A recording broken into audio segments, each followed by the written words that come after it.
فرانسیسی صدر Emmanuel Macron کے اعلیٰ مشیر ایمانوئل بون اور قومی سلامتی کے مشیر اجیت ڈووال دونوں ممالک کے مابین سالانہ اسٹریٹجک مکالمہ کریں گے۔ ان سے توقع کی جا رہی ہے کہ وہ مہاراشٹر میں لگائے جانے والے 10,000 میگا واٹ جوہری بجلی گھر میں ہوئی ترقی کا جائزہ لیں گے اور ہندوستانی بحریہ کے منصوبے P-75I کے تحت 6 ڈیزل برقی آبدوز کی تعمیر کا بھی جائزہ لیں گے۔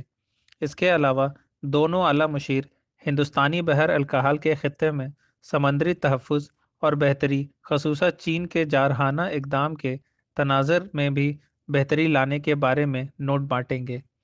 توقع کی جا رہی ہے کہ بون وزیر اعظم نریندر مودی اور وزیر برائے امور خارجہ ایس جے شنکر سے ملاقات کریں گے اور جمعہ کو سیکریٹری خارجہ ہرش شرنگلا سے بھی ملاقات کریں گے۔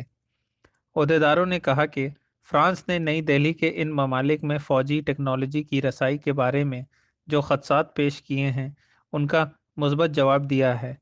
اسے پاکستان کے حوالے سے دیکھا گیا ہے۔